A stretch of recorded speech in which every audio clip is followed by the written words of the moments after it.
गत 6 घंटा मध्य उत्तर उत्तर पश्चिम आड़ को 18 किलोमीटर बेगर गति करथिला एवं आज चेन्नई तमिलनाडु प्राय 520 किलोमीटर पूर्व दक्षिण पूर्व काकीनाडा आंध्र प्रदेश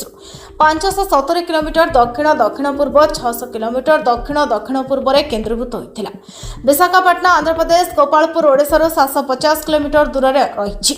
आसंताकाली अक्टोबर सकाळ सुधा उत्तर उत्तर पश्चिम आड़ को गति कर एक भयंकर घूर्णिझड़ में परिणत होबार संभावना अच्छी। उत्तर उत्तर पश्चिम आड़ को आहरी गति करने सहित 28 अक्टोबर संध्या किंबा राति काकीनाडा पाखापाखि मछलीपट्टनम और कलिंगपट्टनम मध्य आंध्र प्रदेश उपकूल अतिक्रम कर संभावना अधिक रही, जार सर्वाधिक निरंतर पवन वेग 90 ରୁ 100 किलोमीटर प्रति घंटार 10 किलोमीटर प्रति घंटा पर्यंत रहिबो बोले आंचलिक पाणीपाग केन्द्र पक्षरु जारी होईछि सूचना।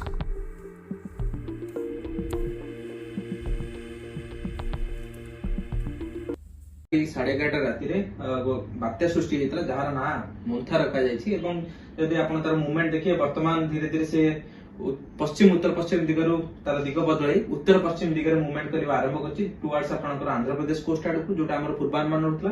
आपण जदि देखिबाते एटा एक्सपोज्ड हे कि तार सेंटर अछि एवं जहा प्रकार आपण एठी तार घूर्णयमान सेंटर मध्ये देखि पारथुवे। तबे ता सहित आमे जदि देखिबा सिस्टम टी काई एते आपण जदि सैटेलाइट तथ्य मध्ये देखि पारथुवे एते भल से ओरिजिनेट हेइनी एवं ता जो क्लाउड मास रहिछि बहुत आमे कहि परिया डिसऑर्गेनाइज हे अछि। जदि आमे देखिबा वर्टिकल विंड से आपण जो रेड कलर रो देखुचंती एठी होछि आपण सेंटर अछि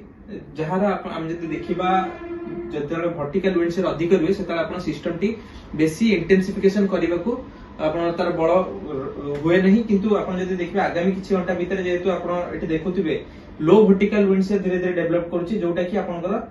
वर्तमान जो केंद्र स्थल अछि सेही आड़ी के आसीबो जहा पर आमे कहि परिया आगामी किछि घंटा परे 2 ରୁ 4 घंटा परे सिस्टम पाखापाखि आपनर भलो क्लाउड मास ऑर्गेनाइज हेबसह आउरी इंटेंसिफिकेशन होबाकू आपनर वर्तमान पई पाग अनुकूल रहिछि।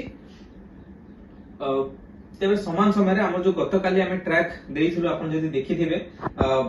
डीप डिप्रेशन में परिणत होता है गत राति बात्यार परिणत होती धीरे धीरे जो आप केंद्रीय बंगोपसागर तथा संलग्न जो काकीनाडा ठार जो 500-600 किलोमीटर दूर थी यह भीषण बात्या जो सीवियर साइक्लोनिक स्टॉर्म कहते परिणत हो परवर्ती समय से काकीनाडा पाखापाखि कि काकीनाडा टिके उत्तर में आप लैंडफॉल कर संभावना रोचे अराउंड आप 28 तारिख राति समय जहाँ फल आम जब देखा से काकीनाडा पाखे लैंडफॉल कलापर आप 29 तारिख बेलू मालकानगिरी आड़ी को मूवमेंट कर संभावना रोचे जहाँ फल मालकानगिरी आड़ी को मूवमेंट कला से वीक है गोटे केवल साइक्लोनिक स्टॉर्म जहाँ 60 ରୁ 70 किलोमीटर विंड स्पीड कि आउटे वीक हो संभावना रोचे मे बी डिप्रेशन कि डीप डिप्रेशन पर्यटन रहा फल आप ओडिशा बेल्ट जो रही भल विंड स्पीड आम देखिए आप जो वर्षार प्रभाव रही देखा मिले किंतु पवन प्रभाव एत रही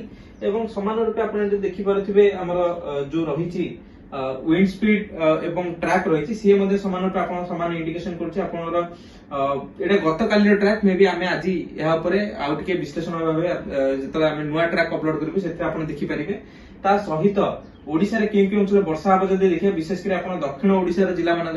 भारी रू अति भारी वर्षा हो पाए विशेषकर मालकानगिरी कोरापुट रायगड़ा गजपति और गंजाम जिलार अंचल मानक सहित पवन गति केवल आप मालकानगिरी कोरापुट अधिक रहा व्यतीत राज्य अन्य जो जिला रही विशेष रही केवल 40 ରୁ 50 और गस्टिंग विंड स्पीड 60 किलोमीटर प्रति घंटा जाइपारे। ब्यूरो रिपोर्ट युवा समय।